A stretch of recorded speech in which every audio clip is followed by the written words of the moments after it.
आज है 28 मार्च और आज की इस वीडियो में हम 28 मार्च से बनने वाले करंट अफेयर के सभी इंपॉर्टेंट क्वेश्चन का डिस्कशन करेंगे। कल की क्लास में हमने देखा था कि चंद्रयान 3 लैंडिंग साइट को अंतरराष्ट्रीय खगोलीय संघ ने मान्यता दे दी है और इसे नाम दिया गया था शिव शक्ति।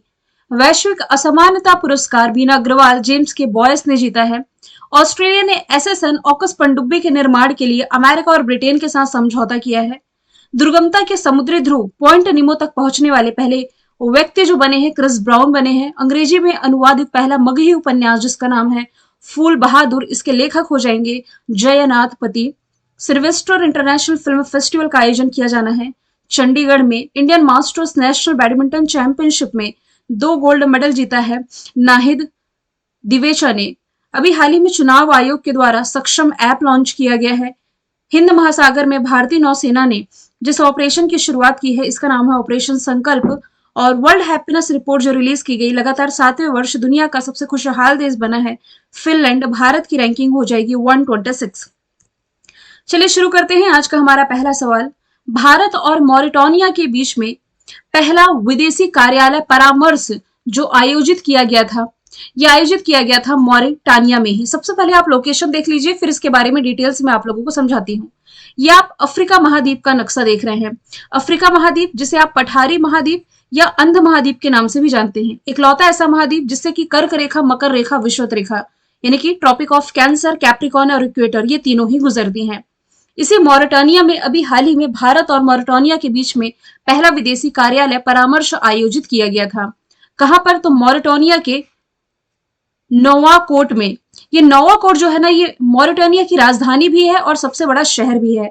मॉरिटानिया पश्चिमी अफ्रीका का देश है जिसमें कि मुख्य रूप से मुस्लिम आबादी है। पश्चिमी अफ्रीका लोकेशन मैंने आप लोगों को दिखा ही दी है। तो मॉरिटानिया में ये जो बैठक रही जिसका पर्पस था राजनीतिक सहयोग, आर्थिक साझेदारी, विकास सहायता, सांस्कृतिक आदान प्रदान और बहुपक्षीय मंचों पर सहयोग। भारत और मॉरिटानिया के बीच की जो मित्रता है ना, ऐसा नहीं कि कुछ नई है, ये पुरानी संबंध है दोनों देशों के बीच में। दोनों देशों के बीच द्विपक्षीय यानी कि दोनों तरफ से जो व्यापार होता है ये पिछले 3 वर्षों के दौरान लगातार बढ़ा ही है। 2021-22 के आंकड़े कहते हैं कि दोनों देशों के बीच में 108 मिलियन अमेरिकी डॉलर का जो ट्रेड था 2022-23 में बढ़ करके 378 मिलियन अमेरिकी डॉलर के पार पहुंच गया था। तो मॉरिटानिया की लोकेशन मैंने आपको दिखा ही दी है। कैपिटल और सबसे बड़ा शहर नोवाकोट है। करेंसी मॉरिटियन अगुइया। आधिकारिक भाषा यहाँ की अरबी है। यहाँ मैंने बताया मुस्लिम आबादी अधिक है। यहाँ के राष्ट्रपति मोहम्मद औलद गजौनी, प्राइम मिनिस्टर मोहम्मद औलद बिलाल हो जाएंगे। अच्छा, लोकेशन से मुझे कुछ याद आया। अल्जीरिया आपको दिखाई दे रहा है। अल्जीरिया से क्या मैंने बताया था आप लोगों को? दुनिया की तीसरी सबसे बड़ी मस्जिद इसी अल्जीरिया में बनने जा रही। हालांकि ये अफ्रीका महाद्वीप की सबसे बड़ी मस्जिद होगी लेकिन पूरी दुनिया की तीसरी सबसे बड़ी मस्जिद होगी। एक मैंने 3D प्रिंटेड मस्जिद बताया था दुनिया की पहली, वो सऊदी अरब में आपने पढ़ा है, तो इसमें आप कंफ्यूज नहीं होंगे। अब बात की जाए भारत के संबंध इन कंट्रीज के साथ, तो आप रिलेट कर सकते हैं। एसबीआई ने अपना ब्रांच रिसेंटली श्रीलंका में ओपन किया है। तंजानिया में आईआईटी मद्रास अपना पहला ब्रांच ओपन करने जा रहा है जंजीबार में। और मलेशिया में हिंदुस्तान एरोनॉटिक्स लिमिटेड के द्वारा, मतलब इसी का पहला क्षेत्रीय कार्यालय का उद्घाटन रक्षा मंत्री राजनाथ सिंह ने रिसेंटली किया था। आगे चलते हैं। पेरिस 2024 का ओलंपिक समारोह में कौन सा देश है जो कि पार्टिसिपेट नहीं कर रहा है? तो 2 कंट्रीज हैं, रशिया और बेलारूस। ये दोनों ही इस ओलंपिक के उद्घाटन समारोह में पार्टिसिपेट नहीं करेंगे। यूक्रेन में युद्ध के कारण रशिया और बेलारूस को ओलंपिक में टीम खेलों से बैन किया गया है। हालांकि कुछ व्यक्तिगत एथलीट है जिन्हें न्यूट्रल के रूप में ओलंपिक में ये पार्टिसिपेट कर सकते हैं। हालांकि इनके द्वारा जो भी मेडल जीते जाएंगे इन्हें समग्र पदक तालिका में सामूहिक रूप से काउंट नहीं किया जाएगा। बात की जाए यदि पेरिस ओलंपिक की, तो इसके कुछ फैक्ट मैं बता देती हूँ। पेरिस सीन नदी के किनारे है, फ्रांस की कैपिटल है। इतना बेसिक मैंने आप लोगों को कई बार बताया है। यहां से एक इंपॉर्टेंट ऑर्गेनाइजेशन का हेडक्वार्टर मैंने आपको बताया था, यदि याद होगा तो UNESCO, united nations education, scientific and cultural organisation का मुख्यालय हमने यहीं से पढ़ रखा है। ये जो समर ओलंपिक होने जा रहे हैं इसमें जो ध्वजवाहक हैं भारत की तरफ से, ये शरद कमल बनाए गए उद्घाटन समारोह में, शरद कमल। अच्छा, कुछ दिन पहले मैंने आपको बताया था मशाल वाहक, ये कौन चुने गए थे? ये थे अभिनव बिंद्रा। और ये जो आयोजित किया जा रहा है गेम, इसका शुभंकर यानी कि मस्कट हो जाएगा फ्रीजियन कैप। आगे चलते हैं। हाल ही में विश्व के पहले पूर्ण रूप से स्वायत्त एआई यानी कि आर्टिफिशियल इंटेलिजेंस सॉफ्टवेयर इंजीनियर का अनावरण किया गया है, इसका नाम क्या है? क्वेश्चन को बहुत सिंपल तरीके से आप याद रख सकते हैं। फॉर एग्जाम्पल, कुछ दिन पहले मैंने आप लोगों को बताया था कि भारत की पहली एआई रोबोट जो लॉन्च की गई है आइरिस नाम से है, केरल की राजधानी तिरुअनंतपुरम में लॉन्च की गई। सेम वैसे याद रख सकते हैं, दुनिया का पहला एआई सॉफ्टवेयर इंजीनियर भी लॉन्च हो चुका है जिसका नाम है डेविन, जिसका निर्माता है कॉग्निशन। ये अमेरिका की एक अप्लाइड एआई लैब है, आर्टिफिशियल इंटेलिजेंस लैब है, और इसी ने डेविड नाम का एक एआई एजेंट मतलब एक तरह का सॉफ्टवेयर इंजीनियर है जो कि लॉन्च कर दिया है। साथ ही इसने अमेरिका के फ्रीलांसिंग प्लेटफॉर्म अपवर्क पर जो पोस्ट की गई वास्तविक नौकरियां में जो इंटरव्यूज होते हैं ये भी इसने पार कर लिए हैं। और ये जो एआई सॉफ्टवेयर इंजीनियर है ये एंड टू एंड एप्स यानी कि एप्लीकेशन बना सकता है और तैनात भी कर सकता है।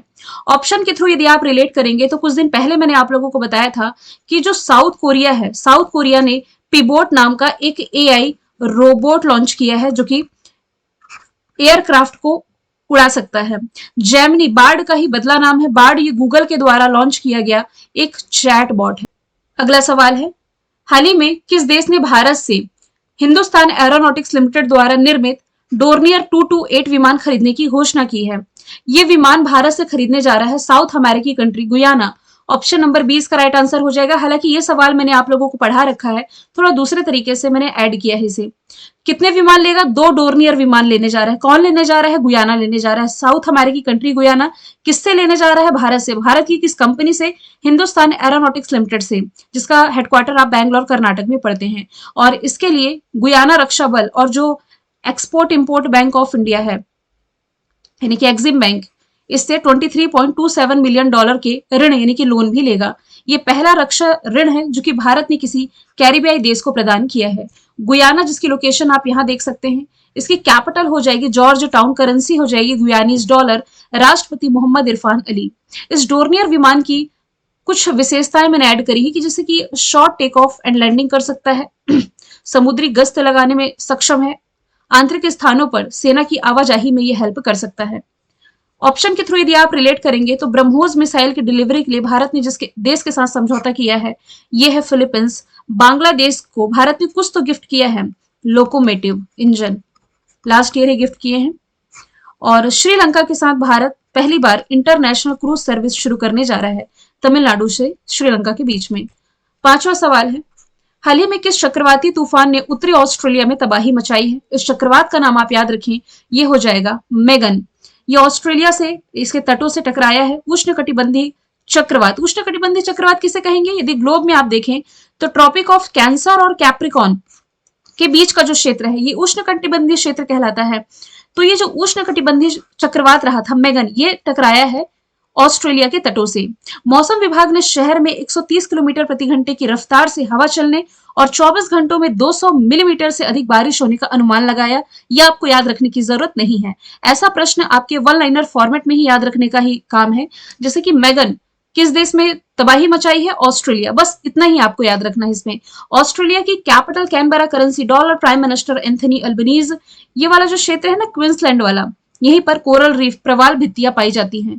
यहाँ पर स्थित हैरिस पार्क का नाम लिटिल इंडिया किया गया। आईसीसी मेंस वर्ल्ड कप जो लास्ट ईयर भारत ने होस्ट किया, विजेता ऑस्ट्रेलिया था। मालाबार एक्सरसाइज ऑस्ट्रेलिया ने होस्ट की। मिशेल स्टार्क आईपीएल के इतिहास के सबसे महंगे खिलाड़ी हैं, कोलकाता नाइट राइडर्स के लिए खेल रहे हैं।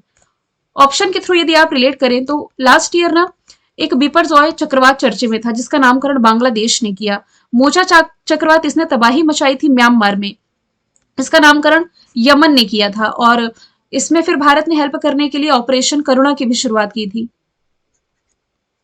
और ये जो तेज चक्रवात है ये भी लास्ट ईयर चर्चे में था, इसका नामकरण भारत ने किया। अगला सवाल है, हाल ही में T20 फॉर्मेट में 12,000 रन बनाने वाले जो पहले भारतीय क्रिकेटर बने हैं ये बन गए हैं Virat Kohli. Option number A इसका राइट आंसर हो जाएगा। देखिए पहले भारतीय क्रिकेटर पूछा जा रहा है, यदि वर्ल्ड की पूछा जाता तो फिर इसमें तो क्रिस गेल का नाम भी है, शाहिद अफरीदी का और कायरन पोलार्ड का भी नाम है, लेकिन पहले भारतीय में आपको याद रखना विराट कोहली का नाम। शुभमन गिल की यदि मैं बात करूं तो गुजरात टाइटंस की तरफ से अभी इन्हें कैप्टनसी मिली है आईपीएल में।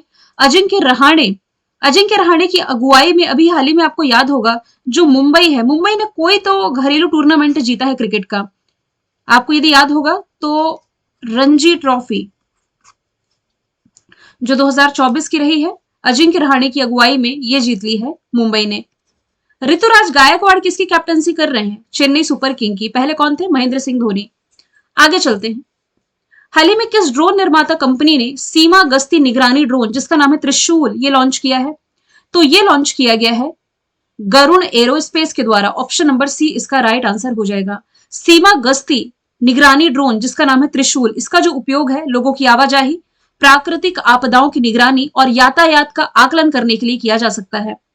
प्राइम मिनिस्टर नरेंद्र मोदी द्वारा शुरू की गई जो नमो ड्रोन दीदी योजना है, इसी के तहत ड्रोन विनिर्माता कंपनी है गरुण एरोस्पेस। इसने अब तक 500 से अधिक ग्रामीण महिलाओं यानी कि जो रूरल एरियाज में रहने वाली महिलाएं हैं, इन्हें ड्रोन टेक्नोलॉजी के बारे में अभी तक ट्रेनिंग दे चुका है।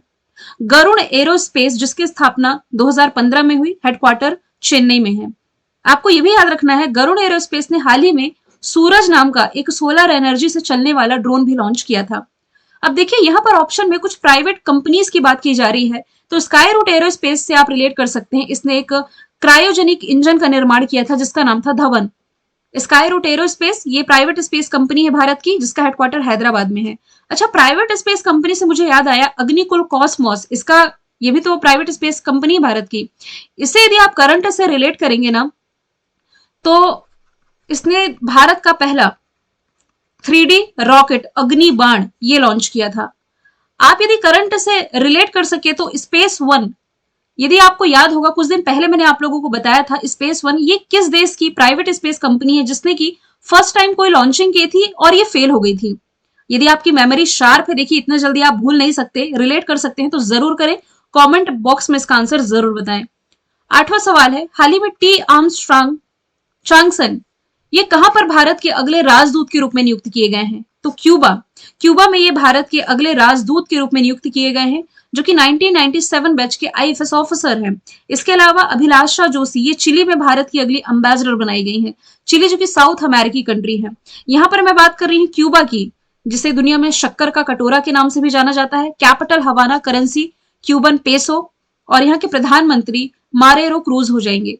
अच्छा, आसपास की लोकेशन यदि आप देखें, हैती, कुछ याद आया? हैती से मैं आप लोगों को पढ़ा चुकी हूं ऑपरेशन इंद्रावती, जो कि भारत सरकार ने हैती में फंसे भारतीयों को निकालने के लिए चलाया है। 9वां सवाल इंपॉर्टेंट डे से रिलेटेड है, विश्व रंगमंच दिवस या आप इसे थिएटर भी कह सकते हैं। यह भी हाल ही में 27 मार्च को मनाया गया है, क्योंकि इसी दिन 1962 में इंटरनेशनल थिएटर इंस्टीट्यूट की स्थापना की गई थी। ये हर वर्ष 27 मार्च को आईटीआई केंद्रों और अंतरराष्ट्रीय थिएटर समुदायों द्वारा मनाया जाता है। इस दिन को मनाए जाने का पर्पस है लोगों में थिएटर के महत्व और सामाजिक मुद्दों के बारे में दर्शकों को सिखाने के लिए इसके अविश्वसनीय तरीकों के बारे में लोगों को शिक्षित करना। 23 मार्च को मौसम विज्ञान दिवस मनाया गया है। 22 मार्च को वर्ल्ड वाटर डे, विश्व जल दिवस मनाया गया। 24 मार्च को टीबी डे मनाया गया। 10वां सवाल है, मार्च 2024 में ही किस राज्य में भारतीय पुरातत्व सर्वेक्षण यानी कि आर्कियोलॉजी सर्वे ऑफ इंडिया के द्वारा भारत के सबसे पुराने मंदिर को उजागर करने के लिए खुदाई की शुरुआत की गई है? ये है पन्ना, मध्य प्रदेश। और आपको ये डेफिनेटली मालूम होगा कि पन्ना ये किस लिए प्रसिद्ध है? ये हीरो की खदान के लिए प्रसिद्ध है।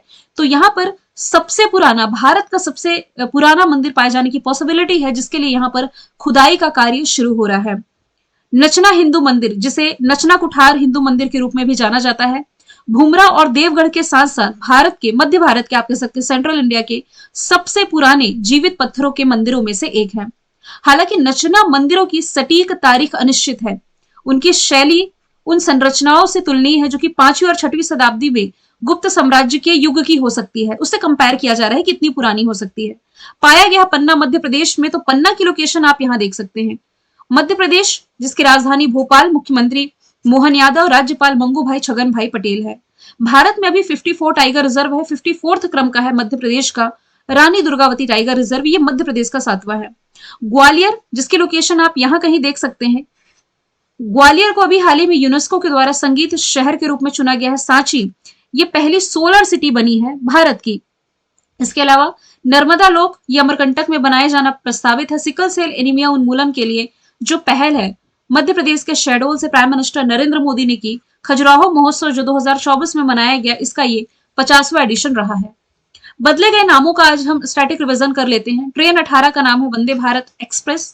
महाराष्ट्र के दीघा रेलवे स्टेशन का नाम दीघा गांव रेलवे स्टेशन। अरुणाचल प्रदेश में किबुथु मिलिट्री स्टेशन का नाम एकता नगर रेलवे स्टेशन। यहाँ पर ट्रेन से ही रिलेटेड या स्टेशन से ही रिलेटेड मैंने नाम ऐड किए हैं। भारत की पहली रैपिडेक्स का नाम नमो भारत। कुछ कुछ इंपॉर्टेंट मार्क कर देती हूँ।